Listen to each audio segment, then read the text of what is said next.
Hello everybody and welcome to our show. Today we have in our show Anthony, who is the new CEO and President of the IIA Global.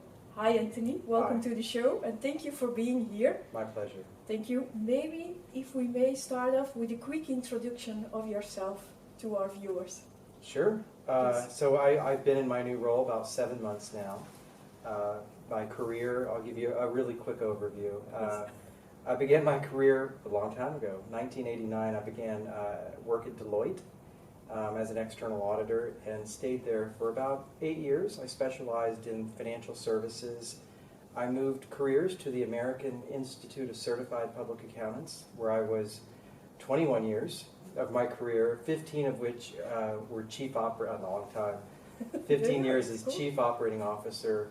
And also, interestingly, as COO, I also had the internal audit team report to me. That's about 13 people, and I really had an opportunity to watch that team evolve, never realizing how handy that would come in later.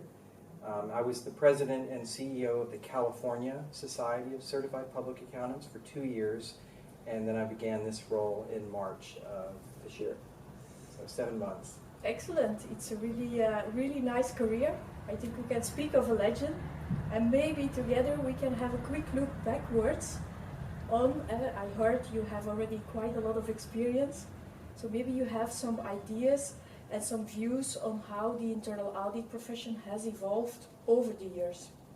I have, and I've also had the honor of taking and passing the CIA exam, so that's given me another perspective about the studying process as well. I think over the time I've been very involved, so the 15 years I had an internal audit team and was looking at the profession from that lens to where it is now. It has really truly evolved from very much a compliance-oriented function or a complement to external audit in many ways, to financial controls, to one that has grown to be far more robust. And in many ways, it has evolved in many similar ways to the external audit profession.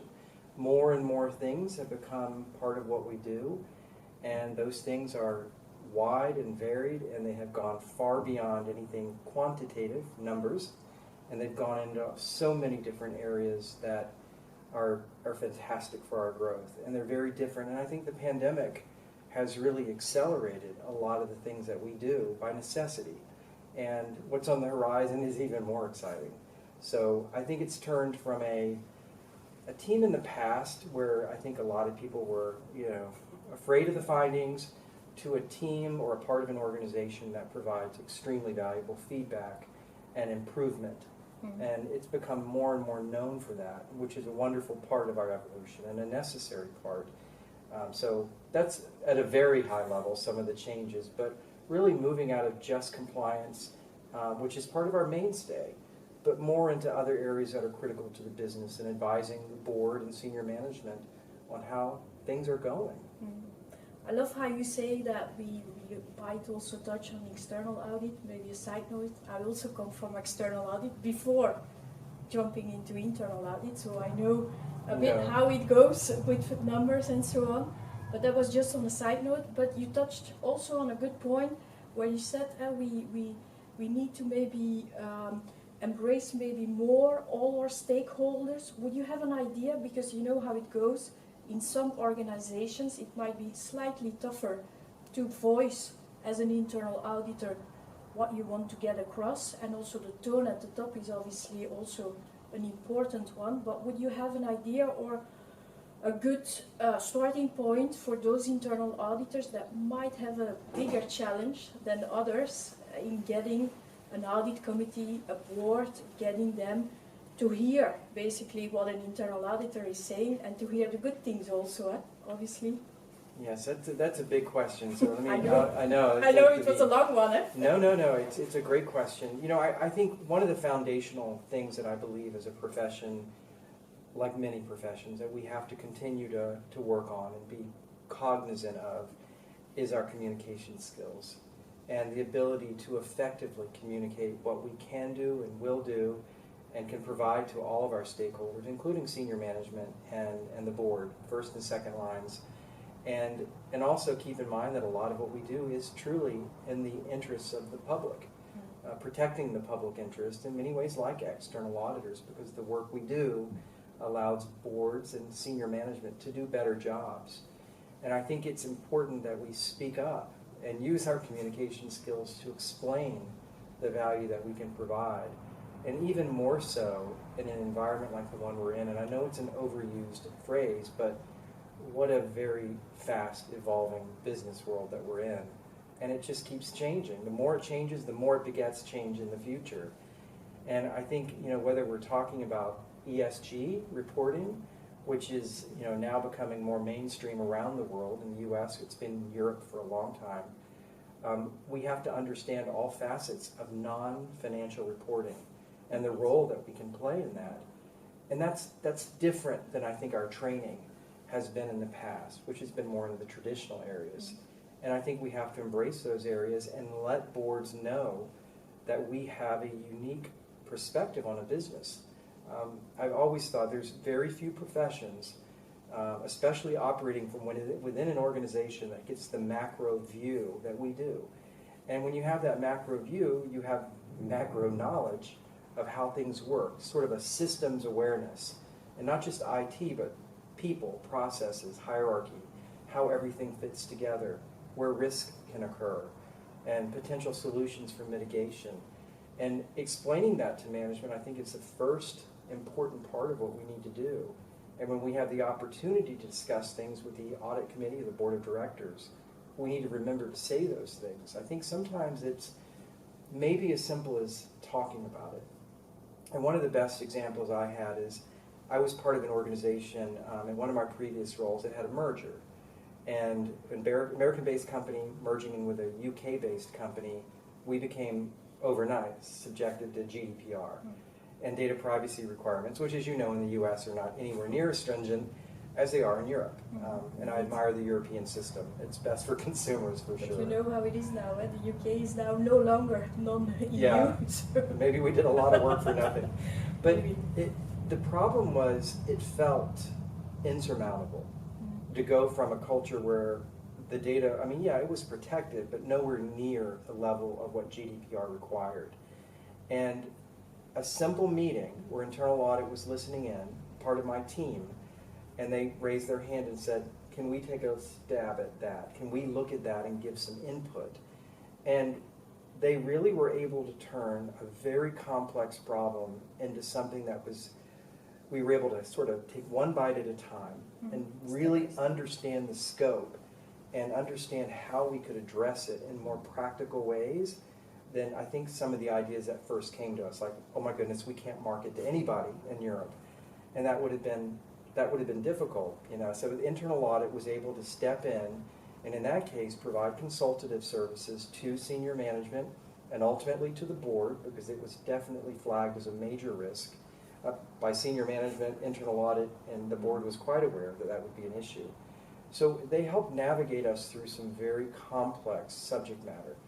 And we were able to get through that challenge. And we were able to actually get through it, learn a lot, and I give that team a lot of credit for that. But it all goes to that one crucial moment of we can do that, and taking that opportunity and running with it.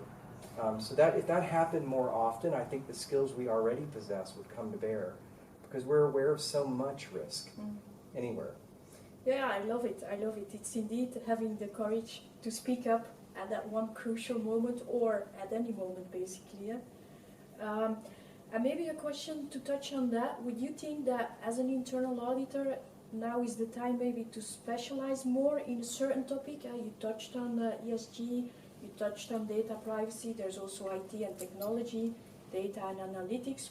Or would you still think as an internal auditor it's still okay to be generic and to have that holistic approach and to not know every detail, obviously? We know a lot, as you said before, we know a lot, we can learn a lot fast. So the dreaded answer of yes and no. Yeah, I know. I think the baseline knowledge that we possess is critical to what we do. And that generalist sort of training that we get to be a part of the profession will always remain critical. What I fear might be missing at the highest level is our understanding of the risks, opportunity, and uses of technology in a way that makes us valuable to the business. So, it's not enough anymore to have an abstract knowledge of crypto blockchain or artificial intelligence or anything else, robotic process automation. Any of the technical subject matter in IT is now mainstream. And we have to figure out how we can communicate those risks and opportunities and maybe even mitigation. All the different things we do has to be effectively communicated within the context of IT. You don't talk the same way about crypto and blockchain as you would financial statements. And it's important to be that voice that's able to communicate with senior management and the board about complex subject matter like that and be able to provide value. And that's truly now, in this day and age, some of the best value. And like I keep saying, it's not just the risks. It's always the opportunities as well. The opportunities to streamline business, use technology effectively, advise when technology is outdated, advise when it's been implemented improperly. So technology would be the area where I feel we do need to begin to specialize, but the yes and no part of that is it really needs to become part of our skill set, not just an area of specialization. I think, before I retire, it would be nice to see that the profession had upskilled in that area. And I think that's particularly challenging with all professions because including external audit, including the medical, legal professions, that's not where we're trained. And then all of a sudden we're in an environment where we must use it. And I think we're particularly vulnerable to it. We need to upskill very quickly. And of course, there's the risk of missing things if you don't understand how technology is being applied. Artificial intelligence brings so many opportunities and risks, yet, where would you begin to audit that? And I don't know if our members have that kind of understanding. So the yes and no is, yes, we should have our general skills, and no being we need to incorporate more into what we consider baseline. And then other areas like fraud, maybe deep dives on certain types of technology, that I do think is going to be necessary, depending on who you work for. And for some companies, it just wouldn't be as relevant as others. So I hope that answered your question somewhat. That indeed answered the question, and maybe that raised also another question, because maybe that's also the time to team up. And there's the new 3 lines of defense model, where one might think, do we need to team up with all the lines of defense and the first, the second, and the third? Or would you think that we need to be cautious, obviously, because that might interfere with our independence position? But when you talk about artificial intelligence or the real hardcore IT stuff, there might be a need to team up and to have specialized expertise in your team than just the auditor or the internal I agree. It almost is back to your first question about how can we raise awareness of what we do and communicate better. I do think we need to team up with, and even in my example, my own little example of, internal audit teaming up to say, let us help with this problem. I mean, that wasn't an assurance engagement, it was a consultative engagement that they performed at that time. But I do think we have a role to advise management and to sit at the same table when decisions are being made so that we can understand rationale and be a part of it, and that they understand how the 3 lines work and where we sit in that. And we may be on the 3rd line, but it is a critical part of overall governance. And we have a lot of work to do in that area to continue to educate senior management. Some organizations absolutely, intrinsically understand the value. And some boards understand the value as well, but I think we have a lot more education to do. And I think the IIA has an opportunity to do that. One of the things we've been talking about while I've been in Brussels is how we can improve our image and our brand so that it conveys the messages that we want with it, and that we do a whole lot more than what we might be perceived as being able to do. So I think working with the 3 lines, all of us together, and then we understand when independence needs to start and how that works. I think we all know really generally how that works. If we're doing assurance, we don't take responsibility for anything. We have to make sure things are done well, and we advise. But there's absolutely a need for the 3 lines to coordinate much better. And they can't be just separate and distinct and operating in a vacuum. So I think the more we do that, the more we'll see the profession grow, and the more we'll be known for things other than financial controls. I love it. I love it. I think the interaction between all the lines of defense and including a board or an audit committee would be indeed the way to go, and would also help us as an internal audit to be there also at the crucial moment and to speak up. Would you have an idea on what some of our key drivers could be now and for the future to really get internal audit either on the agenda in some organizations or even higher on the agenda in some organizations? Yeah, that's actually somewhat of an easy question because we've spent this week talking about it. So yeah, a fortunate question for the moment is again back on technology. I think the more we can demonstrate agility around technology, the more we're going to be perceived as having value. But the other area of non-financial reporting, ESG is currently the best example, but certainly not the only example of where we can provide a lot of value, where you're providing assurance on non-financial data. It's new, it's different, and internal audit is, in my opinion, absolutely prepared with the skill sets to do that. Now the subject matter changes, and it morphs and it evolves, and as more and more governments start to require ESG reporting, I think there'll be conformity, and with conformity will come more change, and I'm seeing so many movements of things that are becoming, what was national is becoming global, standards maybe moving into IFAC for auditors. There's so much we can do, and we need to develop more guidance at IIA to assist in that. But the more we start to demonstrate our understanding of those new subject matter areas, the more we're going to prove the value to senior management and to the board, and to the general public, for that matter. Indeed, indeed. Maybe we've talked about a lot already. We looked a bit backwards, but we are always internal audit, so we are resilient, and we also look forward. Will you have some ideas on what would be, you touched on ESG, but you might have other topics, technology we touched on, would be the topics to watch out or to follow, or to even dive into it, to specialize a bit more as internal auditor? Would you have an idea on that? I think so, some ideas, yeah. I think some of this was probably being done before, but it's been sort of put on, octane, if you will, in the last couple of years, mainly because of the pandemic. But looking at third-party suppliers and supply chains, I don't think anyone ever thought, although it's happened in the not-so-distant past, a century ago, but supply chains weren't what they were then as they are now. But we can see how quickly they become crippled, and how literally organizations quickly went out of business because they couldn't adapt. So I believe internal audit has a role in helping understand and provide assurance at times on the integrity of the supply chain, and asking a lot of what if. What if this vendor is no longer able to provide us with what we need? How do we react to that? What would be our plans? So third-party supply chains, contingency planning, and a new thing that's kind of become very popular, I've seen it in North America, it's become in Europe as well, is audits around culture and all aspects of culture, from diversity, equity, and inclusion to different facets of hiring practices and how do employees enjoy working in an organization, and are they being given the right tools to succeed and the right level of management to succeed. And all of a sudden we're in these very new areas where businesses are seeing that we actually have the ability, because of our scope of an entire organization, to give the kind of assurance that boards want. So culture has become very big.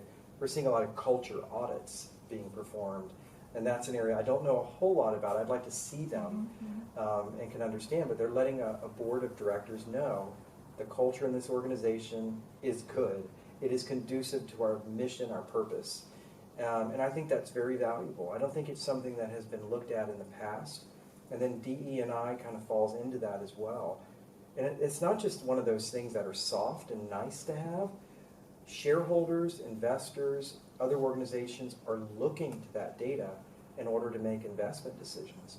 And people really don't want to invest in organizations that don't practice DE&I, as that topic becomes more and more globally pervasive, which is good.